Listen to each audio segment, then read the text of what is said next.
Hello students, welcome on my YouTube channel Burnol science and this is me Gyanu Modi. तो आज का जो topic है, आज टॉपिक नहीं, आज एक्चुअल में हम लोग न्यूमेरिकल्स सॉल्व करेंगे पैरेलैक्स मेथड में। तो हमारा जो पिछला वीडियो था उसमें हमने थ्योरी डिस्कस किया पैरेलैक्स मेथड में। आज कुछ न्यूमेरिकल्स देखेंगे हम लोग पैरेलैक्स मेथड में। तो जर्नी शुरू करते हैं। मान लीजिए यहाँ दिया हुआ है क्वेश्चन में कि एक मून है। क्वेश्चन में दिया हुआ है कि ये मून है, ये चांद है, और ये चांद जो है इसको ऑब्जर्व किया जा रहा है। कहाँ से ऑब्जर्व किया जा रहा है?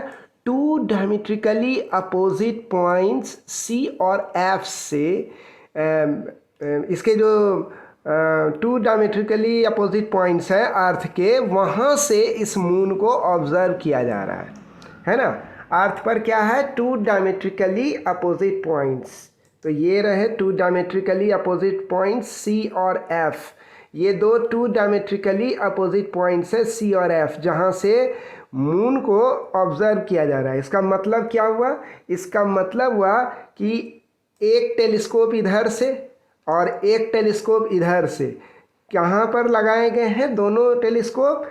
एक लगाया गया है अर्थ के डायमीटर, ये हुआ अर्थ का डायमीटर, इसके लेफ्ट एंड, और दूसरा हो गया इसका राइट एंड। तो ये दोनों क्या हो गया? Diametrically opposite point. तो अब क्या हुआ? यहाँ से दो टेलीस्कोप इस तरह से फोकस किए गए हैं मून पर। अब तो मून को देखा जा रहा है, तो पता चला, जब एंगल पता किया गया तो पता चला कि ये सबटेंड कर रहा है। ये कैसे कितना एंगल सबटेंड कर रहा है? 1 डिग्री 54 मिनट सबटेंड कर रहा है इस पर, है ना, मून पर। कौन सबटेंड कर रहा है?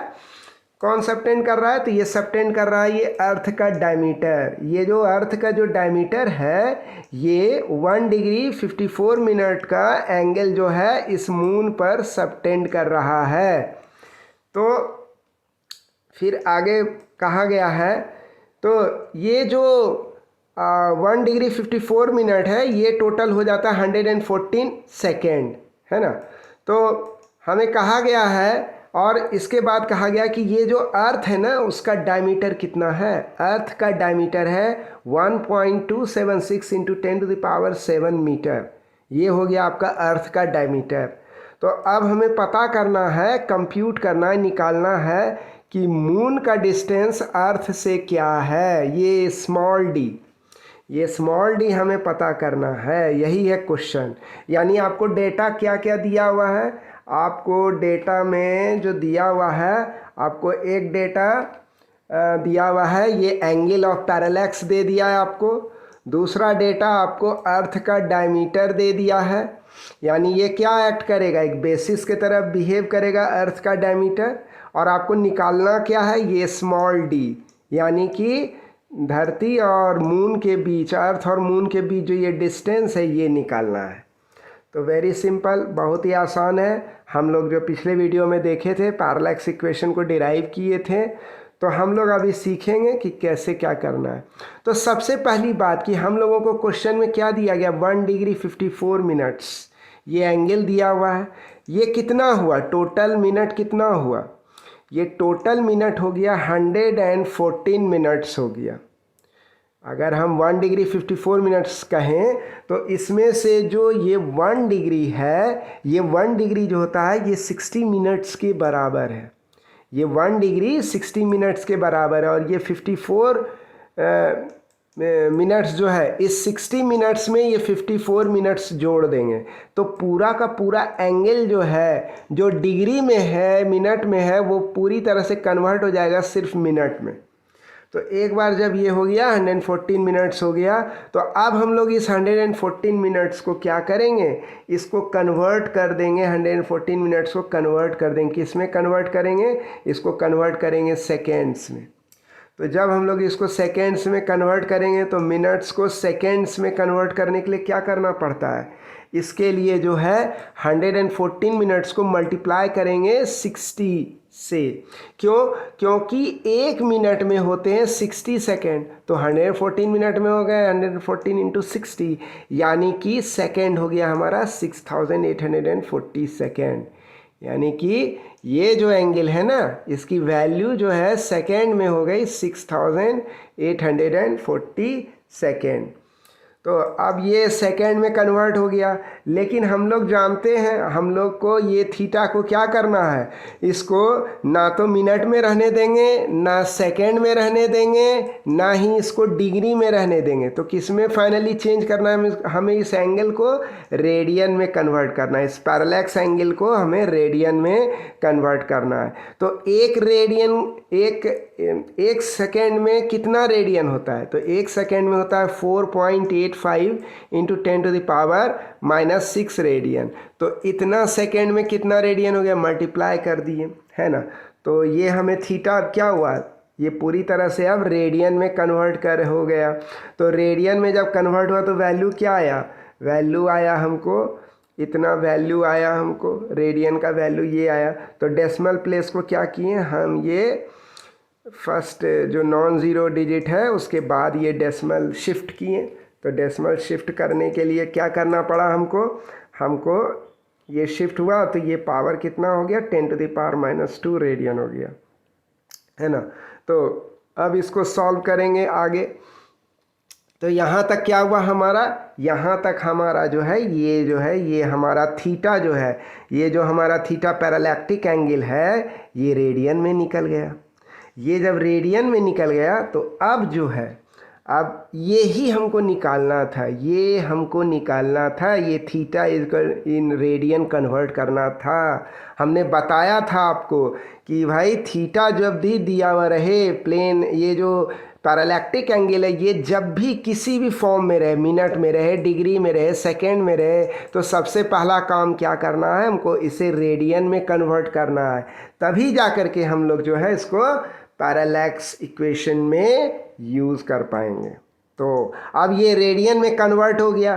तो पैरेलैक्स इक्वेशन के हिसाब से हम क्या कह सकते हैं, हम कह सकते हैं कि थीटा जो है that is equal to capital D by small D. तो ये कैपिटल डी क्या है, ये कैपिटल डी जो है ना, ये इसका डायमीटर हो गया, ये हो गया अर्थ का डायमीटर। और ये स्मॉल डी क्या है, ये जो स्मॉल डी है ये क्या है, ये है अर्थ और मून के बीच की दूरी, है ना। तो ये हो गया अर्थ और मून के बीच की दूरी। तो हम ये स्मॉल डी यानी अर्थ और मून के बीच में जो दूरी है that will be equal to capital D by theta. तो जब इसको फर्दर सॉल्व करेंगे तो हमारा ये कैपिटल डी क्या है, क्वेश्चन में क्या दिया हुआ, अर्थ का डायमीटर क्वेश्चन में दिया हुआ है ना। और अभी थीटा हम रेडियन में कैलकुलेट किए, इतना आया थीटा आया हमको इतना रेडियन में। तो ये जब हम लोग सॉल्व करेंगे तो इसको सॉल्व करने पर, डी को सॉल्व करने पर हमको क्या मिलेगा, 3.84 इंटू 10⁸ मीटर। इसका मतलब क्या हुआ, अर्थ और मून के बीच में जो दूरी है वो इतनी दूरी है। और इस तरह से जो है हम लोग प्रॉब्लम को सॉल्व कर लेंगे और ये प्रॉब्लम क्या हो गया, हमारा सॉल्व हो गया। तो बहुत ही सिंपल है ना। पैरेलैक्स इक्वेशन से आराम से यहाँ हम क्या हुआ, अर्थ पे ही बैठे बैठे एक दूर के सेलेस्टियल बॉडी यानी मून का जो है, मून तक क्या डिस्टेंस है वो डिस्टेंस स्मॉल डी हम लोग निकाल लिए, है ना। तो इस तरह से सॉल्व करते हैं। अब अगला न्यूमेरिकल्स जो हम लोग सॉल्व करेंगे वो है एंगुलर डायमीटर। अगला न्यूमेरिकल्स जो बेस्ड है वो बेस्ड है एंगुलर डायमीटर पर। तो सबसे पहले हम लोग ये समझेंगे कि एंगुलर डायमीटर क्या होता है। तो जो भी एंगल है जो सबटेंड किया जा रहा है किसके द्वारा, किसी भी सेलेस्टियल बॉडी के डायमीटर के द्वारा जो एंगल सबटेंड किया जा रहा है, कहाँ, अर्थ के ऑब्जर्वेशन पॉइंट पर। तो अर्थ के ऑब्जर्वेशन पॉइंट पर जो एंगल सबटेंड हो रहा है किसी सेलेस्टियल बॉडी मतलब किसी प्लैनेट के डायमीटर के द्वारा, ऐसे एंगल को, ये जो एंगल हुआ ना, ऐसे एंगल को हम लोग एंगुलर डायमीटर कहते हैं उस सेलेस्टियल बॉडी का, है ना। तो ये चीज़ है। अब इसका मतलब क्या हुआ उसको समझते हैं। सपोज मान लीजिए कि एक ऑब्जर्वर है, क्या है, एक ऑब्जर्वर है। अब ये ऑब्जर्वर कहाँ है भाई, तो ये ऑब्जर्वर आप देख लो, ये ऑब्जर्वर यहाँ अर्थ पे है, ये ऑब्जर्व कर रहा है, देख रहा है, क्या देख रहा है, ये लेफ्ट एंड देख रहा है, ये लेफ्ट एंड ए देख रहा है, किसका, इस प्लैनेट के। ये जो प्लैनेट है, ये जो सेलेस्टियल बॉडी है, इसके डायमीटर का जो लेफ्ट एंड है ए, उसको ये ऑब्जर्वर धरती पर से, अर्थ पर से अपने टेलीस्कोप की मदद से देख रहा है, उस पर फोकस कर रहा है। ठीक है, तो फोकस कर रहा है। इसके बाद क्या हुआ, नाउ अब क्या हो रहा है कि ये ऑब्जर्वर अब जो है इस प्लैनेट के डायमीटर के राइट एंड यानी कि बी को ऑब्जर्व करना चाह रहा है। तो बी को ऑब्जर्व करने के लिए वो क्या कर रहा है, वो अपने टेलीस्कोप को इस तरफ जो है थीटा एंगल के थ्रू क्या करता है, वो रोटेट करता है। हाँ, तो वो क्या कर रहा है, वो इस टेलीस्कोप को थीटा एंगल के थ्रू रोटेट करता है। सॉरी सॉरी सॉरी,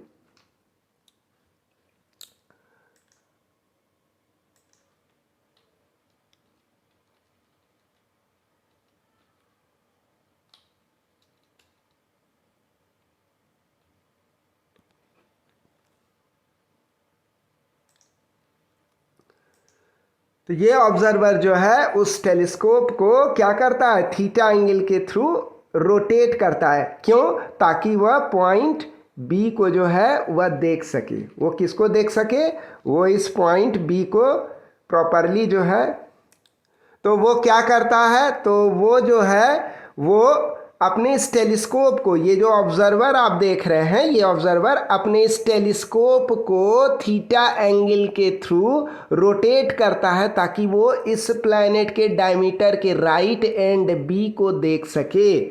तो इसके लिए वो क्या करता है, इसको रोटेट करता है। ये देखो, ये टेलीस्कोप को रोटेट किया, कितना एंगल के थ्रू रोटेट किया, थीटा एंगल के थ्रू जो है इसको रोटेट किया। अब ये क्या करने लगा, अब इस प्लैनेट के राइट एंड पे जो डायमीटर के जो राइट एंड है यानी कि जो ये बी पॉइंट है, इस पर फोकस कर रहा है, इसको देख रहा है अपने टेलीस्कोप के जरिए। तो इसको अपने टेलीस्कोप को कितना एंगल के थ्रू घुमाना पड़ा, रोटेट करना पड़ा, तो थीटा एंगल के थ्रू इसको अपने टेलीस्कोप को रोटेट करना पड़ा। ठीक है, अभी हम लोग देखें ना, यहाँ से इसको रोटेट किया गया है ना थीटा एंगल के थ्रू। तो अब है कि अब हम लोग कह सकते हैं, तो हम लोग क्या कह सकते हैं कि ये जो डायमीटर ए बी या डी, ये जो डायमीटर ए बी है या जिसको हम लोग डी बोलते हैं, इस प्लैनेट का, ये प्लैनेट है, कोई प्लैनेट है, तो इसका जो डायमीटर डी है वह क्या कर रहा है, वह एंगल थीटा सबटेंड कर रहा है। किस पर, तो वो कर रहा है ऑब्जर्वेशन पॉइंट पी पर। कहाँ पर है ये ऑब्जर्वेशन पॉइंट पी, तो ये अर्थ पे है। ये ऑब्जर्वेशन पॉइंट पी कहाँ पर है, ये अर्थ पर है जहाँ पर ऑब्जर्वर है। ठीक है, तो हम कह सकते हैं उस जगह ये जो अर्थ का जो ये जो प्लैनेट का जो डायमीटर है, सॉरी, ये प्लैनेट का जो डायमीटर है कैपिटल डी, जो पीला लाइन, ये येलो लाइन जो ब्लिंक कर रहा है, ये प्लैनेट का डायमीटर इस ऑब्जर्वर पॉइंट पी पर जो है थीटा एंगल सबटेंड कर रहा है।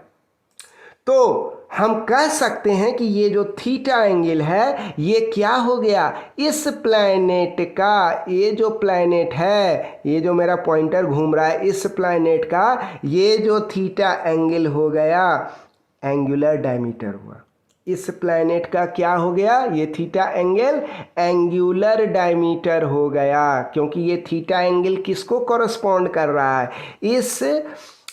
इस प्लैनेट के डायमीटर को कॉरस्पॉन्ड कर रहा है ये थीटा एंगल। इसलिए हम कहेंगे कि ये थीटा एंगल इस प्लैनेट का एंगुलर डायमीटर हुआ। अब समझ में आ गया आपको, कंसेप्ट क्लियर हुआ कि एंगुलर डायमीटर क्या होता है। तो अब आते हैं न्यूमेरिकल पर।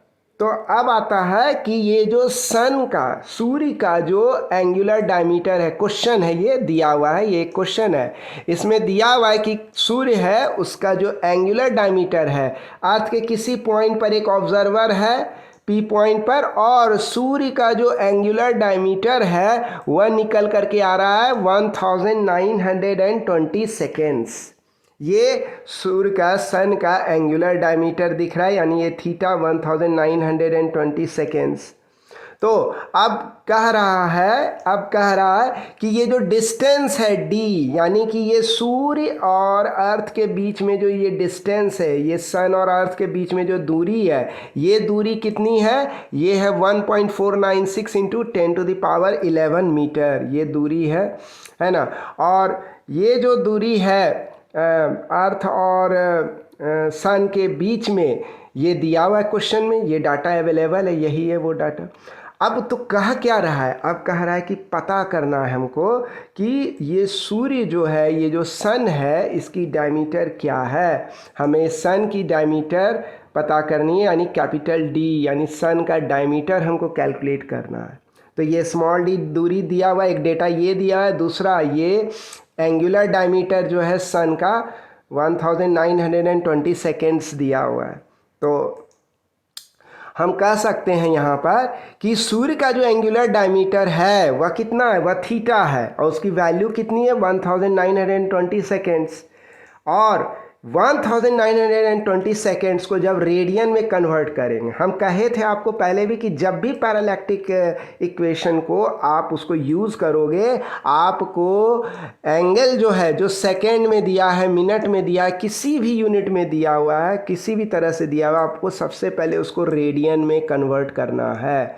जिस भी रूप में एंगल दिया हुआ है, आप पहले चेक करो कि वो एंगल रेडियन में है या नहीं है तो उसको कन्वर्ट करें।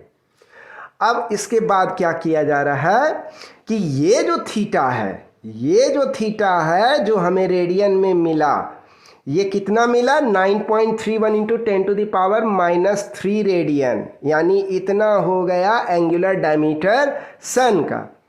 तो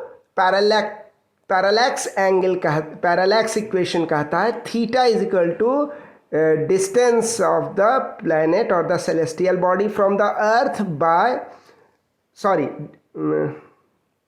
parallax angle is equal to diameter of the planet or the celestial body by distance of the planet from the earth, यानी capital D by small d। यही तो है पैरालैक्स इक्वेशन, यही हो गया थीटा इन रेडियंस। तो हम कह सकते हैं कि ये जो डायमीटर होगा इस सेलेस्टियल बॉडी का, वह होगा थीटा इंटू स्मॉल d, है ना। तो थीटा तो हमको पता कर लिए हैं, थीटा हमको कितना निकला? 9.31 इंटू 10⁻³ रेडियन, ये हो गया हमारा थीटा। और 1.496 इंटू 10⁻11, ये क्या हो गया हमारा? ये दूरी हो गया अर्थ और सन के बीच का। तो दोनों को मल्टीप्लाई करेंगे तो हमको क्या निकल जाएगा? तो हमको निकल जाएगा सन का डायमीटर, जो सब्जेक्ट ऑफ द प्रॉब्लम है, जो निकालना था हमको। तो इस प्रकार जो इक्वेशन को सॉल्व कर लेंगे हम लोग, और हमें सन का डायमीटर पता चल जाएगा और प्रॉब्लम सॉल्व हो गया, जो कि निकला 1.39 इंटू 10⁻9 मीटर सन का डायमीटर। तो ये कोई बहुत डिफ़िकल्ट नहीं है, बहुत इजी है। तो अब आगे हम लोग जो है, तो ये कुछ न्यूमेरिकल्स थे जो कि हम लोग डिस्कस किए, और पैरालैक्स इक्वेशन के आधार पर। तो चलिए अब आगे देखते हैं, कुछ स्पेशल लेंथ यूनिट्स है जो कि हम लोगों को जानना चाहिए, जो हमारे बेनिफिट के लिए। तो सबसे पहले जो हमें जानना चाहिए वह है 1 फर्मी। 1 फर्मी कितना होता है? आप इसको लिख लो, नोट डाउन कर लो, ये बड़े काम की डेटा है जो आपको फ़ायदे हो गए, आपको मदद मिलेगी इससे। तो 1 फर्मी कितना होता है? 1 fermi that is equal to 1f, इसको 1f से भी रिप्रेजेंट करते हैं, और इसकी वैल्यू होती है 10⁻⁻15 मीटर, ये वैल्यू हुई उसकी। फिर इसके बाद आता है 1 एंगस्ट्रॉम। 1 एंगस्ट्रॉम की वैल्यू होती है 10⁻⁻10 मीटर, ये होती है 1 एंगस्ट्रॉम की वैल्यू। फिर 1 एस्ट्रोनॉमिकल यूनिट की वैल्यू कितनी होती है? तो वो होती है 1.496 इंटू 10⁻11 मीटर। तो ये जो डिस्टेंस होता है ना, ये एवरेज डिस्टेंस है किसके बीच? सन और अर्थ के बीच में। ये 1 एस्ट्रोनॉमिकल यूनिट एक एवरेज डिस्टेंस है। हाँ, तो ये इसकी वैल्यू होती है 1.496 इंटू 10⁻11 मीटर। अब आते हैं नेक्स्ट कि 1 लाइट ईयर कितना होता है। तो 1 लाइट ईयर वह होता है 9.46 इंटू 10⁻15 मीटर। और 1 लाइट ईयर कितना डिस्टेंस होगा? यह वह डिस्टेंस होगा जो कि लाइट ट्रेवल करता है जब कि लाइट की तो स्पीड होती है 3 इंटू 10⁸ मीटर पर सेकेंड। तो इस रफ्तार से लाइट एक साल में जितना डिस्टेंस ट्रैवल करेगा वही होगा 1 लाइट ईयर, और उसकी वैल्यू होती है 9.46 इंटू 10⁻15 मीटर है। अब आता है कि ये जो 1 पारसेक होती है, 1 पारसेक की वैल्यू कितनी होती है? तो 1 पारसेक की वैल्यू होती है 3.08 इंटू 10⁻16 मीटर। ये हो गया 1 पारसेक। 1 पारसेक का मतलब क्या होता है उसको समझने के लिए हमको इस ग्राफिक्स, इस एनिमेशन पे ध्यान देना होगा। इस ग्राफिक्स में हम देख रहे हैं कि ये अर्थ जो है सन के चारों तरफ घूम रहा है, रिवॉल्व कर रहा है। तो ये क्या हो गया? ये इस अर्थ के रिवॉल्यूशन का, ये जो सर्कुलर पाथ है अर्थ का, जो ये ऑर्बिट है, इसका ये एवरेज रेडियस हो गया, या फिर इसको कह सकते हैं एवरेज डिस्टेंस बोल सकते हैं सन और अर्थ के बीच में। तो ये जो एवरेज डिस्टेंस है सन और अर्थ के बीच में, इसी को बोला था 1 एस्ट्रोनॉमिकल यूनिट। तो ये एवरेज रेडियस जो है अर्थ के ऑर्बिट का, यस जिस पॉइंट पी पर, कोई भी पॉइंट स्पेस में, मान लीजिए उस पॉइंट को हम पी मानते हैं, अगर ये पी पॉइंट पर 1 सेकेंड का एंगल सबटेंड कर रहा है।